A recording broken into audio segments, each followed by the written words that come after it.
Good evening. आज हम इसी हीट ट्रांसफर में एक और चीज, क्योंकि बीच बीच में क्या होता है कि किसी लॉ की तरफ हम नहीं जा रहे हैं, बट होता क्या है कि टेम्परेचर वगैरह का बड़ा यूज होता है ना। तो हम थोड़ा टेम्परेचर स्केल्स के बारे में आज सीख रहे होंगे। पहले टेम्परेचर का, अभी जैसे कि कंडक्शन हो चाहे रेडिएशन हो, सब में क्वेश्चंस में कहीं तो डेल्टा थीटा का यूज हो रहा है और कहीं थीटा का यूज हो रहा है। किसी में कन्वर्ट करना पड़ता है डिग्री सेल्सियस को केल्विन में, किसी में कन्वर्ट नहीं करना पड़ता है। तो हम थोड़ा टेम्परेचर स्केल्स के बारे में पढ़ रहे हैं। तो नेक्स्ट हेडिंग आप डालना different temperature scales. Different temperature scales.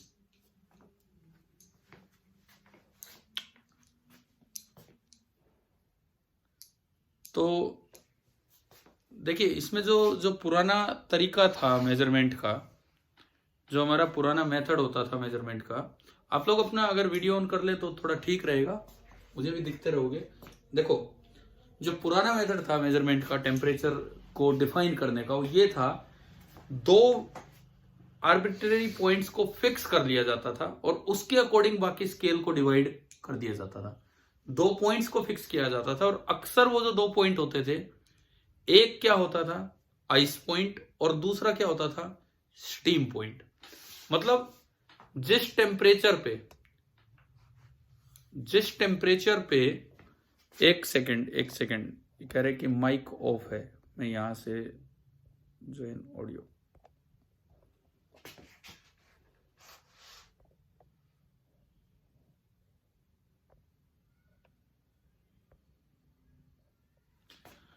हाँ जी, अभी आवाज आ रही है?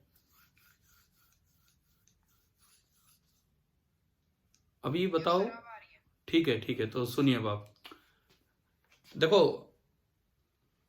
जो डिफरेंट टेम्परेचर स्केल्स बनाए गए, उन सभी में क्या किया, पहले जो तरीका था, दो फिक्स पॉइंट लेते थे। एक को बोला गया स्टीम पॉइंट, एक को आइस पॉइंट। आइस पॉइंट जहां नॉर्मल टेम्परेचर पे बर्फ से पानी बनता है, और स्टीम पॉइंट जहां नॉर्मल प्रेशर पे स्टीम बनती है, मतलब वाटर किस में कन्वर्ट होता है, वेपर फॉर्म में। ये था। तो अब वो अलग अलग स्केल्स में अलग अलग पॉइंट बता दिया और उसके अकॉर्डिंग ही कन्वर्जन चला। तो देखिए, अगर मैं पहले अपने स्केल की बात करूं, पहले उसको नाम दिया जाता था सेंटीग्रेड स्केल। बाद में उसको बोला जाने लगा सेल्सियस स्केल। ये आपका फर्स्ट स्केल में बना रहा हूं, इसको मैं कहूंगा this is Celsius scale.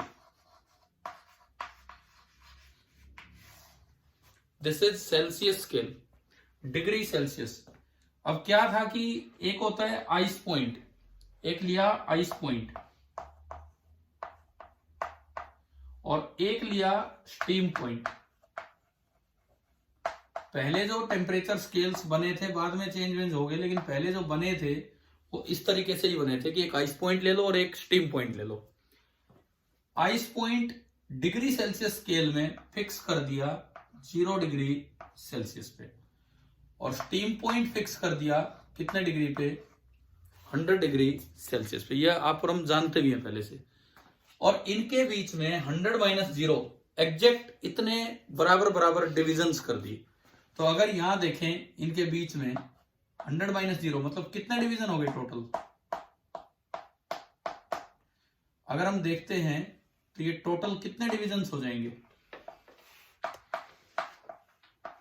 100 divisions. ठीक है। उसके बाद फिर एक और स्केल आया,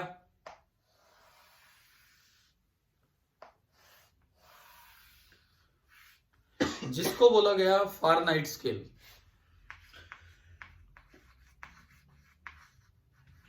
फारेनहाइट स्केल, डिग्री फारेनहाइट में वो टेम्परेचर बताता था फारेनहाइट स्केल। फारेनहाइट स्केल पे जो लोअर फिक्स पॉइंट था स्टीम पॉइंट, बताओ अगर याद है तो कितना था स्टीम पॉइंट, बोलो। 32 degree Fahrenheit. Ice point. Steam point कितना था, 212 डिग्री फ़ारेनहाइट, और इनके बीच में यूनिट डिवीजन कर दिए, मतलब एक एक एक एक एक एक एक, एक इस तरह से। तो 212 में से 32 घटा के बताओ कितने डिवीजन हो गए? 180 डिवीजन। यानी कि ये जो आपका होगा दिस इज 180 डिवीजन। दूसरा जो स्केल लिया वो ये ले लिया गया, पहला फ़ारेनहाइट स्केल, दूसरा आपका सेल्सियस स्केल। अब मैं चलता हूं थर्ड स्केल की तरफ। तीसरा जो स्केल लिया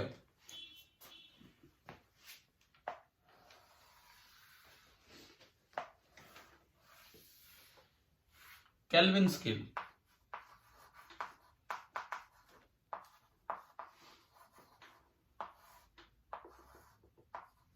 तीसरा जो स्केल लिया दैट वाज केल्विन स्केल।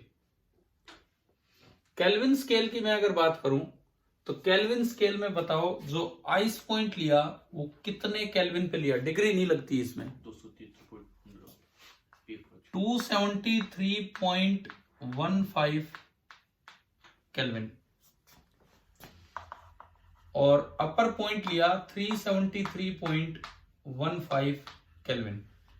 तो अगर यहाँ यूनिट डिवीजन करेंगे तो अपर में से लोअर लिमिट घटाओगे, ये भी कितने डिवीजन हो गए? ये भी आपके 100 डिवीजन हो गए। ठीक है। अब अगर मैं अगले स्केल पे चलूं, पुराना स्केल है, अब तो इतना यूज नहीं करते हैं, र्यूमर स्केल बोल देते हैं इसको, फ्रांस में ज्यादा यूज होता था।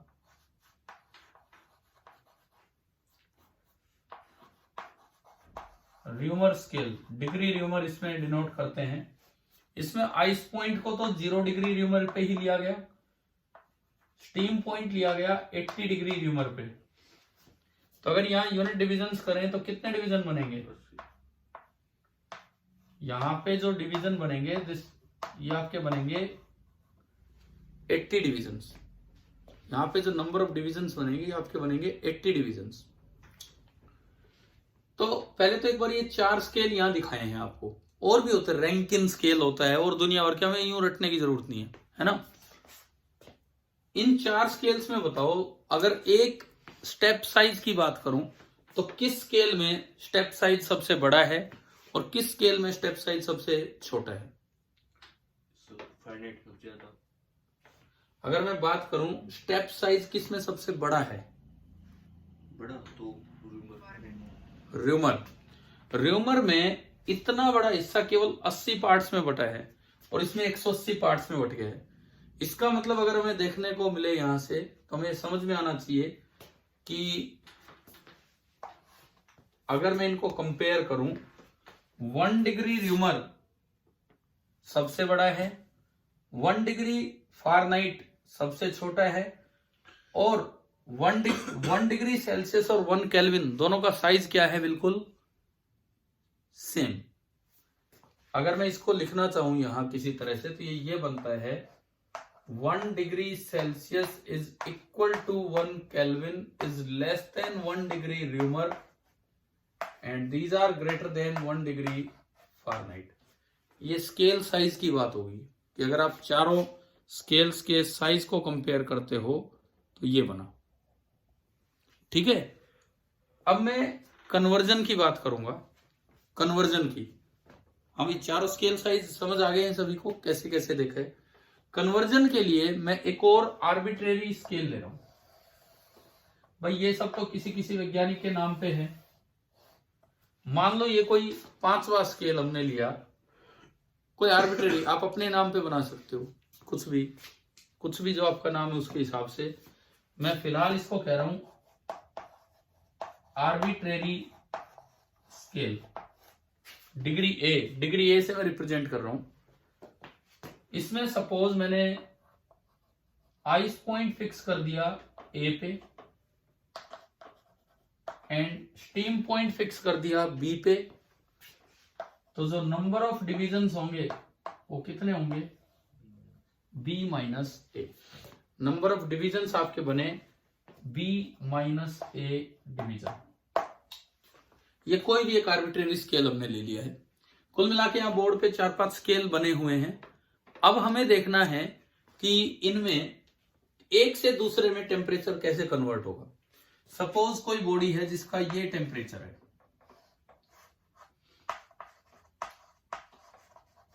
सपोज कोई बॉडी है जिसका ये टेम्परेचर है, ये कुछ भी टेम्परेचर है, यहां मैंने मार्क किया।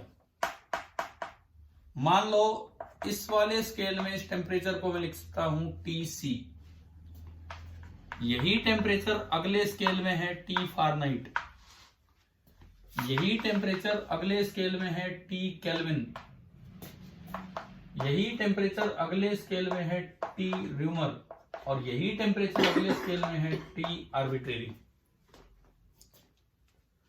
छोटी क्लास में मुझे लगता है कि बच्चा डिग्री सेल्सियस और डिग्री फारेनहाइट को रटता भी है। कभी ऐसा आया है क्या before 10th degree Celsius degree Fahrenheit का रिलेशन 9/5, 5/9 या ±32, कुछ इस तरह का? हाँ जी, ईशान सिंह कुछ कहना चाह रहे हैं क्या आप? आया है, यस और नो, ये बता रहे हो क्या?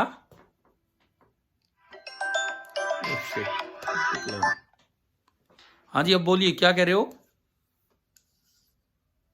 सर आप जो रटने वाली बात कह रहे थे उसी पे हाथ खड़ा किया। अच्छा, ठीक है।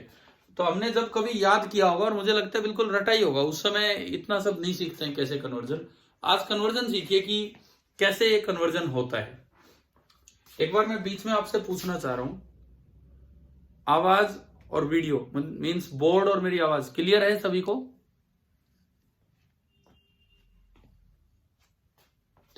ठीक है, चलो क्लियर ही होगी। अब देखते हैं। हाँ जी, सिद्धार्थ यादव, क्या आवाज साफ नहीं सुनाई दे रही या बोर्ड साफ नहीं दिख रहे? चलिए हम कंटिन्यू करते हैं अभी। अब अगर इसमें जो कन्वर्जन का फॉर्मूला है वो सुने। अगर मान लो इस पूरे का ये 1/5 है, सपोज मैं एक एग्जाम्पल से बोल रहा हूं। क्या लिखा है इन्होंने, मैंने पढ़ा भी नहीं, दोबारा देखता हूं मैं। सर अब क्लियर है, ठीक है। सुनो अभी, देखो इधर ध्यान दो। अभी कैसे, मान लो ये इस पूरे का 1/3 है। अगर ये इस पूरे का 1/3 है तो यहां भी 1/3 होगा, यहां भी 1/3 होगा, यहां भी 1/3 होगा, और यहां भी 1/3 होगा। मींस जितना फ्रैक्शन ये इस कंप्लीट पार्ट का है, उतना ही फ्रैक्शन ये कंप्लीट पार्ट का होगा, उतना ही फ्रैक्शन ये कंप्लीट पार्ट का होगा। कैसे निकालें कितना फ्रैक्शन है? भाई ये लेंथ होगी TC - 0। फ्रैक्शन कितना है? TC - 0 upon 100 - 0। भाई अगर आप इसकी बात करें कि ये कितना फ्रैक्शन है, तो ये फ्रैक्शन बनेगा TC - 0 अपॉन 100 - 0। ये फ्रैक्शन कितना बनेगा? TF - 32 upon 212 - 32, 180। ये फ्रैक्शन TK - 273.15 अपॉन 100। अगला TR - 0 अपॉन 80। अगला TA - small a upon B - a। तो आप बताएं कि आपको ये कन्वर्जन फॉर्मूला समझ आ रहा है कि कैसे फ्रैक्शन को इक्वेट करना है? लिखो एक बार अपना कन्वर्जन फॉर्मूला लिखिए कि क्या बनेगा। यहां का फ्रैक्शन बराबर यहां का फ्रैक्शन बराबर यहां का, यहां का, यहां का। आप लिखो ये कन्वर्जन फॉर्मूला।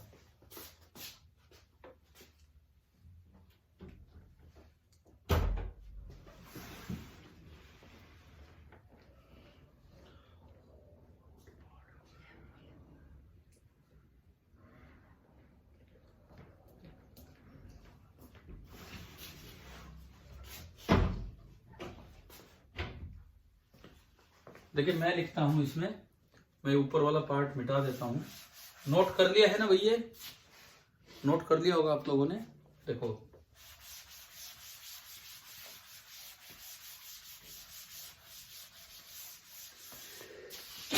आपका फॉर्मूला बनेगा, इसमें फ्रैक्शन बना TC - 0 upon upper point minus lower point means 100 बराबर। नेक्स्ट वाले में बना TF - 32 upon upper point minus lower point means 180। Next वाले में बना TK minus 273.15 upon upper point minus lower point means 100। Next वाले में बनेगा TR minus 0 upon upper minus lower means 80। And अगले में फ्रैक्शन बनेगा T arbitrary minus lower point upon upper minus lower. एक बार बताओ कि आपको कन्वर्जन फॉर्मूला सभी को समझ आ गया है क्या? हाँ भाई, कन्वर्जन फॉर्मूला क्लियर है सभी को? ठीक है। अब देखिए, यहां से हम अपना जो छोटी क्लास में याद करते थे, एक बार देखते हैं क्या सच में वही फॉर्मूला था क्या, और वो आया कैसे, वो आपने आज ही देखा होगा। वहां तो छोटी क्लास में सीधा बता दिया जाता है। देखो, मैं इसको उठाता हूं और मैं डिग्री सेल्सियस और डिग्री फ़ारेनहाइट में रिलेशन लेके आ रहा हूं। यह आया TC upon 100 is equal to TF minus 32 upon 180। 180 को उधर ले आओ तो TF माइनस 32 जो आपका बना ये आ रहा है 18/10, 9/5 TF TC यानी कि temperature in Fahrenheit is equal to 9/5 times temperature in degree Celsius plus 32। अभी बताओ, क्या ये याद आ रहा है क्या? ऐसा कुछ हमने पढ़ा है कभी पहले, 2-4 साल पहले? ठीक है, लेकिन आता कैसे है वो हमें समझ आ जाना चाहिए। अब किस तरह से निकला है वो हमें क्लियर होना चाहिए। ठीक है, ठीक है। अच्छा, ऐसी और देखो, डिग्री सेल्सियस और केल्विन में क्या बनेगा? डिग्री सेल्सियस और केल्विन में अगर मैं डिग्री सेल्सियस और केल्विन का रिलेशन देखता हूं तो ये बना TC minus 0 upon 100 is equal to TK minus 273.15 upon 100। 100 से 100 कैंसिल और ये बड़ा सीधा सा रिलेशन आ गया, temperature in kelvin is equal to temperature in Celsius plus 273.15। तो ऐसे आप कोई भी रिलेशन इस तरीके से निकाल सकते हो। इवन कोई आर्बिट्रेरी स्केल आ जाए तो आप उसके लिए भी अपना रिलेशन यहाँ पे निकाल के ला सकते हो। हमें बताओ, ये टेम्परेचर कन्वर्जन वाला पार्ट समझ आ गया है? देखो, ये जो टेम्परेचर कन्वर्जन है ये कहाँ यूज होता है बताता हूं आपको। आपका कोई भी हीट ट्रांसफर का क्वेश्चन है, कोई भी हीट ट्रांसफर का क्वेश्चन है, हो सकता है कि टेम्परेचर आपको फ़ारेनहाइट में दे रखे हो। हमें अगर SI यूनिट में पहुंचना है तो हमें किस में जाना पड़ेगा? केल्विन में जाना पड़ेगा। ठीक है ना। बस एक जगह हम बच जाते हैं जहां चेंज इन टेम्परेचर यूज होता है, जहां चेंज इन टेम्परेचर यूज होता है अगर डिग्री सेल्सियस में दे रखा है तो वही किस में होगा? केल्विन में। ये रिलेशन इस तरह का है कि जितने डिग्री चेंज सेल्सियस में होगा उतना ही चेंज किस में होगा? केल्विन में। तो जिन भी फॉर्मूला में जैसे Q बराबर MS डेल्टा थीटा या डेल्टा T, बस वहां बचाव है, नहीं तो और किसी भी फॉर्मूले में जहां आपको एब्सोल्यूट टेम्परेचर रखना पड़ेगा वो केल्विन में कन्वर्ट करके रखना पड़ेगा। जरूरी तो नहीं कि डिग्री सेल्सियस से ही बस केल्विन में आए, हो सकता है सवाल में वो किस में दे दे, आपका फ़ारेनहाइट में दे दे। र्यूमर यूज नहीं होता है, र्यूमर मैंने कहा पुराना स्केल अब बंद हो चुका है, लेकिन आर्बिट्रेरी स्केल बना के तो कोई भी सवाल आपको दिया जा ही सकता है। तो मुझे लगता है शायद ये कन्वर्जन समझ आ गए। अलग से अगर कहीं भी सिलेबस में मेंशन नहीं भी होता है, कहीं नहीं मेंशन होता है कि ये कन्वर्जन स्केल पढ़ के आओ, ये हमें अपने उन्हीं चैप्टर्स के हीट वाले जो चैप्टर्स उनके लिए पढ़ना पड़ता है। क्लियर है ये चीज? ठीक है, ये नोट कर लेना अगर कुछ नहीं भी किया है तो इसमें से।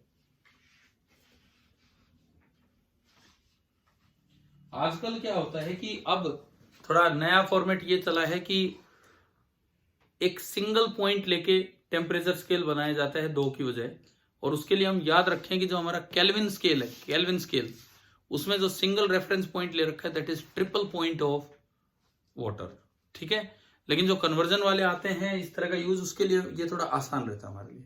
ठीक है, बट रिसेंटली जो केल्विन स्केल है that is based on the reference point selected as triple point of water, और वो कितना फिक्स कर रखा है नॉर्मल एटमॉस्फेयर उस पे जो उसका टेम्परेचर प्रेशर होता है ट्रिपल पॉइंट प्रेशर उस पे वो कितना है 0.01 डिग्री सेल्सियस मीन्स केल्विन में कितना है 273.16 केल्विन। उसको फिक्स करके काम को आगे बढ़ाया।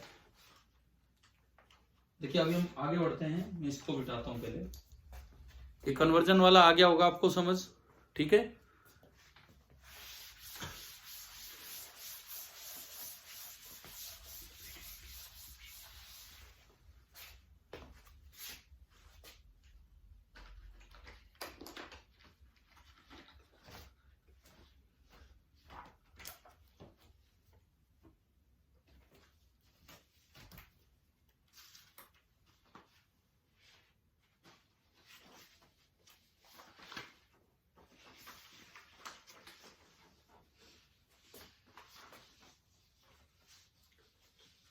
एक टर्म होती है जिसको बोला जाता है सोलर कांस्टेंट। एक टर्म होती है जिसको बोला जाता है solar constant.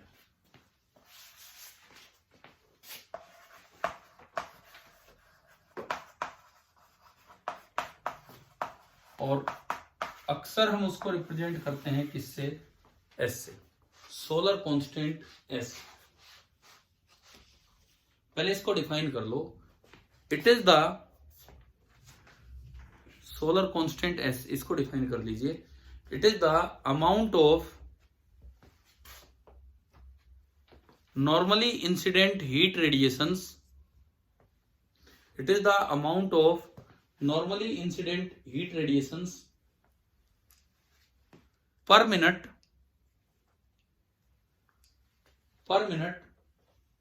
on unit area of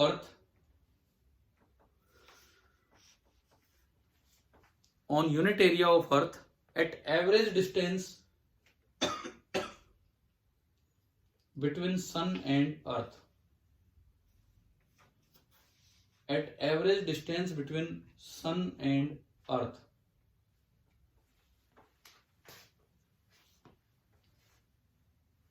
देखिए ये सन है, बहुत दूर है अर्थ से। ये सन है, काफी दूर है अर्थ से। यहां पे आपने अर्थ बनाई। Now this is our earth.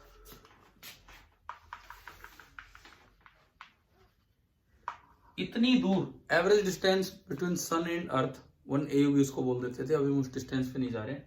इतनी दूर अगर आप एक यूनिट एरिया बनाएं, let the area be 1 centimetre square per minute, ये कितनी एनर्जी एब्जॉर्ब कर रहा है फ्रॉम सन, उस पार्ट को, उस पॉइंट को हम क्या बोलते हैं, solar constant. And for earth solar constant होता है nearly 2 calorie per minute centimetre square. यह हमें याद भी रख लेना चाहिए। For earth the solar constant is nearly 2 calorie per minute centimetre square, यानी कि धरती का 1 centimetre square surface area 1 minute में सन से कितनी एनर्जी एब्जॉर्ब करता है, कितनी एनर्जी रिसीव करता है, दैट इज 2 कैलोरी। इसको बोलते हैं सोलर कांस्टेंट।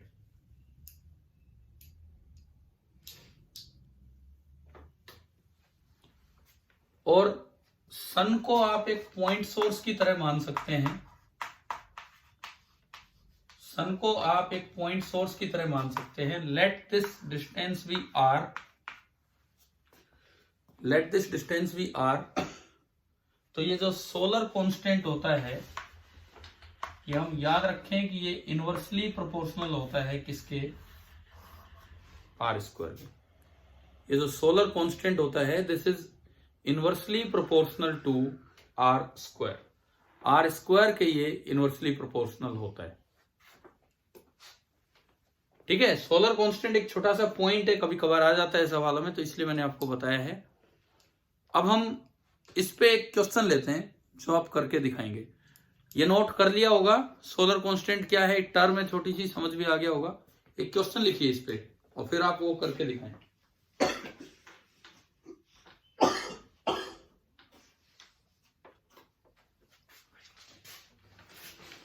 देखो क्वेश्चन ये है कि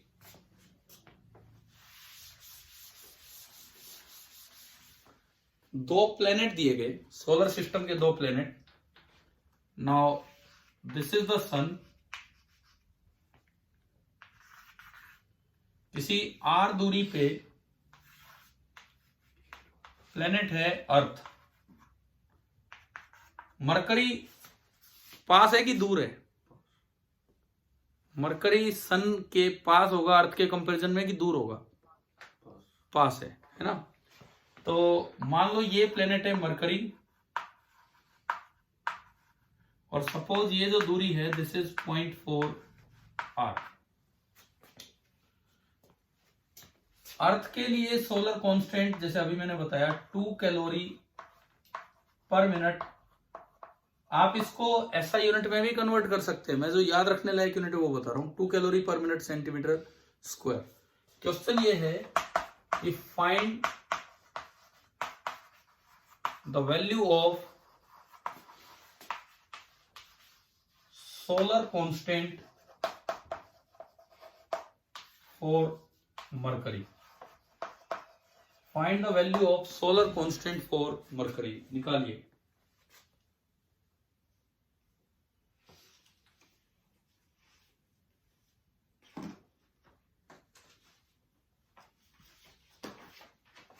$12.5।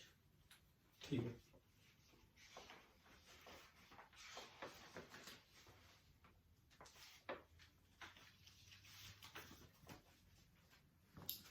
कितना आया भाई?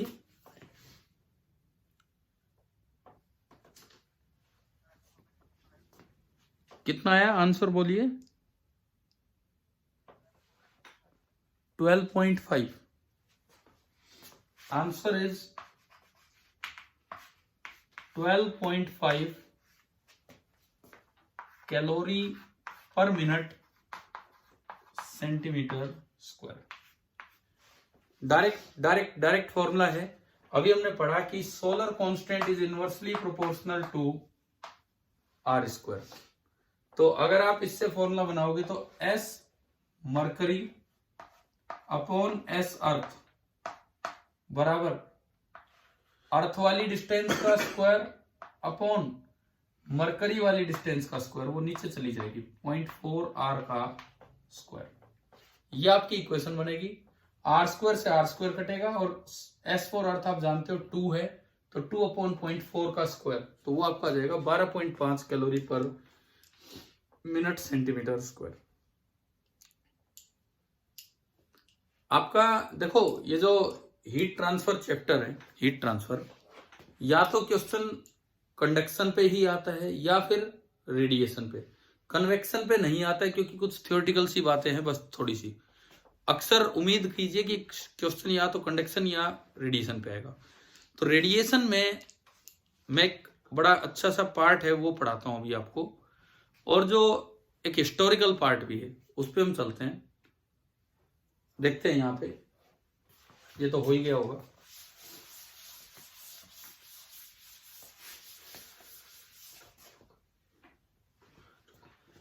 देखो ये जो पार्ट है आपका रेडिएशन,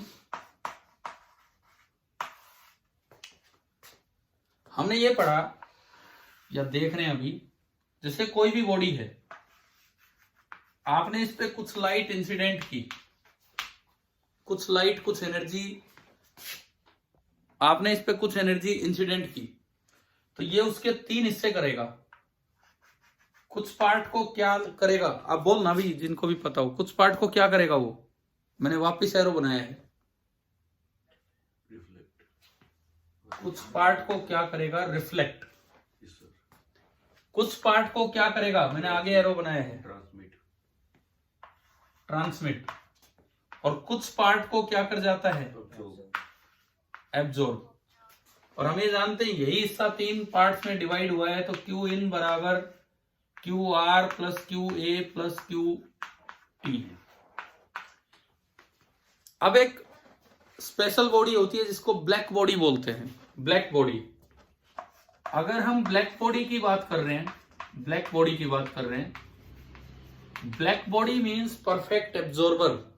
तो ब्लैक बॉडी के लिए क्यू ए बराबर होगा Q in and Q R Q T दोनों 0 हो जाएंगे। तो ये हमारी बॉडी है ब्लैक बॉडी।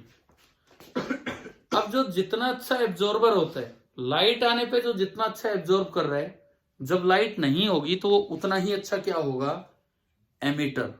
जो जितनी ज्यादा एनर्जी को एब्जॉर्ब करता है उतनी ही ज्यादा एनर्जी को वो एमिट करता है। जान गए हो ना, जानते हो ना ये सब बातें तो आप लोग, ठीक है। तो अब हम उस एमिशन की तरफ चलेंगे। तो हमारा टॉपिक होगा, ये सब तो ठीक है, ये तो एक छोटी छोटी सी बातें हैं। ब्लैक बॉडी जो बहुत अच्छा एब्जॉर्बर है, अब वो बहुत अच्छे से एमिट भी करेगा। तो हमारा टॉपिक होगा ब्लैक बॉडी रेडिएशंस। रेडिएशन के अंदर ये सब पार्ट हमने पढ़ा। अब हमारा टॉपिक है black body radiations.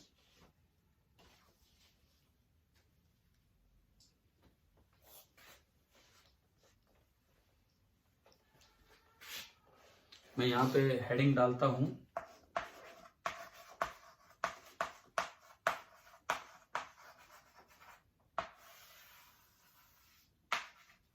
Black body radiations.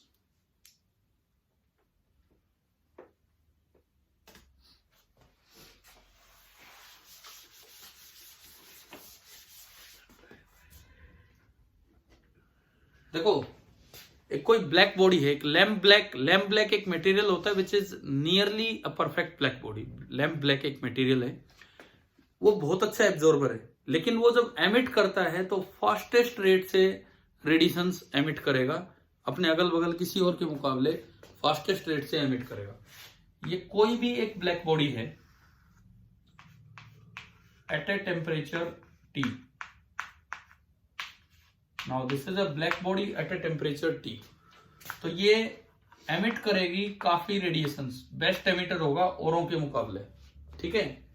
तो एमिट्स एट फास्टेस्ट रेट।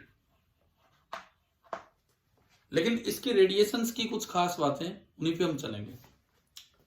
जब इस रेडिएशन को स्टडी किया गया तो उसमें पाया गया कि मिक्सचर ऑफ वेवलेंथ आई है, मिक्सचर ऑफ वेवलेंथ। आप एक काम करो, एक लाइन लिखो, मैं बोलता हूं इसमें एक लाइन आप लिखिए। ब्लैक बॉडी रेडिएशन हेडिंग डाल दिया आपने, आप इसमें एक लाइन लिखिए, the radiations emitted by black body, the radiations emitted by black body is a mixture of waves of different wavelengths. Is a mixture of waves of different wavelengths having different intensities. Having different intensities. यहां मैं wavelength लूंगा और यहां मैं intensity. अब मैं एक बार graphically वो चीज दिखा रहा हूं आपको कि कैसा ये होता है। ये ग्राफ ना कुछ इस तरह का होता है, इस तरह का ये ग्राफ कुछ इस तरह का जाता है। आपने कोई एक फिक्स टेम्परेचर ले लिया, जैसे टेम्परेचर मैं कहता हूं 300 केल्विन ले लिया कुछ भी, तो उसमें ये एमिशन हो रहा है। अच्छा, ये एक पर्टिकुलर वेवलेंथ है, ये मैक्सिमम वेवलेंथ नहीं है, ये वो वेवलेंथ है जिसके कोरस्पोंडिंग इंटेंसिटी क्या है, मैक्सिमम। ये वो वेवलेंथ है जिसके कोरस्पोंडिंग इंटेंसिटी मैक्सिमम है। और ऐसा पाया गया कि lambda m is inversely proportional to temperature of the body. ये वो वेवलेंथ है जिसके कोरस्पोंडिंग मैक्सिमम इंटेंसिटी है, और ऐसा पाया गया कि lambda m is inversely proportional to temperature of the body. ये जो फॉर्मूला होता है इसको नाम दिया जाता है वियांस डिस्प्लेसमेंट लॉ। ये जो फॉर्मूला होता है इसको बोला जाता है वियांस डिस्प्लेसमेंट लॉ। उन्होंने पता लगाया था कि अगर आप बॉडी का टेम्परेचर बढ़ा दोगे, अगर आप इस बॉडी का टेम्परेचर बढ़ा दोगे तो उससे निकलने वाली जो वेव्स हैं, पहले किसी के कोरस्पोंडिंग मैक्सिमम इंटेंसिटी थी, अब किसी और के कोरस्पॉन्डिंग। देखो मैं इसी में कंपेयर करके बताऊंगा। सपोज ये थोड़ा लो टेम्परेचर पे ग्राफ है, तो अगर आप टेम्परेचर बढ़ा दोगे तो बताओ लैम्बडा एम कम होगा कि ज्यादा होगा, बताएं। टेम्परेचर बढ़ाने पे लैम्बडा एम कम होगा कि ज्यादा? कम, इनवर्सली। बल्कि अगर आपने टेम्परेचर 600 केल्विन किया, डबल किया, तो लैम्बडा एम आधा हो जाएगा, लेकिन इंटेंसिटी बढ़ जाएगी, ये ध्यान रखना। मान लो आपने टेम्परेचर 2T कर दिया, तो अगर ये लैम्बडा एम पहले लैम्बडा नोट था, तो ये लैम्बडा एम अब हो जाएगा लैम्बडा नोट बाई 2, लेकिन जो आई मैक्स है वो इंक्रीज हो जाएगा। अगर आपने टेम्परेचर डबल किया तो जिस वेवलेंथ के कोरस्पॉन्डिंग मैक्सिमम इंटेंसिटी थी, वो इंटेंसिटी तो बढ़ेगी लेकिन वो वेवलेंथ जो है वो कम हो जाएगी। मैं एक एग्जांपल देता हूं इसका ना आपको, इस चीज का मैं एक एग्जांपल देता हूं आपको। आपने सुना है red hot iron? Red hot iron सुनो। आयरन जब थोड़ा गर्म होता है, लोहा जब थोड़ा गर्म होता है, तो क्या मैं उसके कलर से पता लगा सकता हूं या टच करके पता लगाऊंगा? टच करके। कलर से नहीं पता लगता, हमें कलर से नहीं पता लगता। तो देखिए एक बार इधर सुने, इस साइड फ्रीक्वेंसी बढ़ती है और इस साइड वेवलेंथ बढ़ती है, इस तरह हुआ करता है। यहां पे ये रेड कलर होता है और ये वॉयलेट कलर होता है ना, उल्टा बना दिया। वेवलेंथ इधर बढ़ा रहे हो तो ये रेड कलर होगा और ये वॉयलेट, और ये विबग्योर है बीच में। इससे इधर होती है इंफ्रारेड और इससे उधर होती है अल्ट्रा वॉयलेट। एक बार अब इस एग्जांपल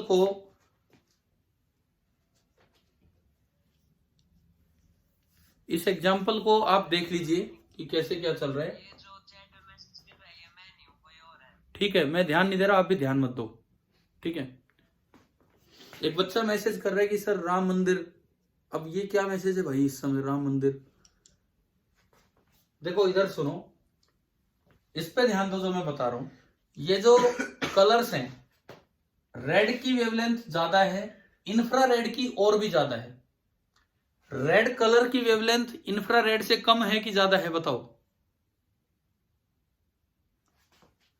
रेड कलर की वेवलेंथ इंफ्रारेड से कम है कि ज्यादा है?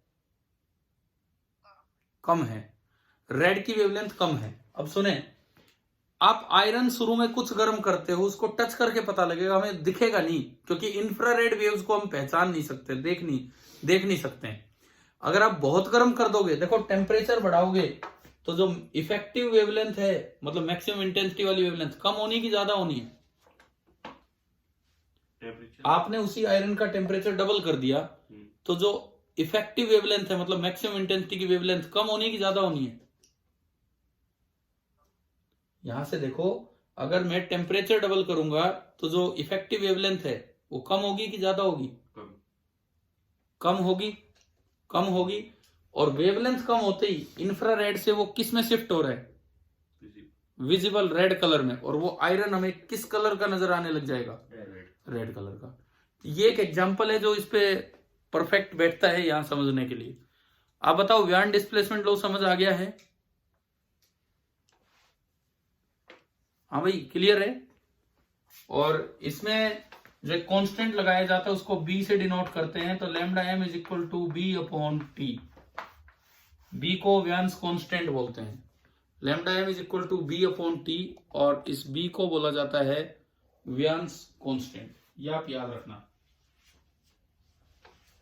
और इसकी value for a black body आप लिख लेना। For a black body B बराबर 0.29 सेंटीमीटर केल्विन।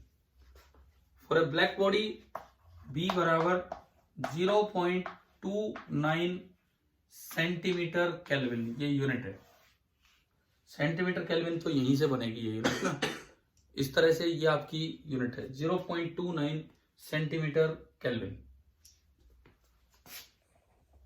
ठीक है, आगे मैं आपको कल कंटिन्यू कराऊंगा आपको।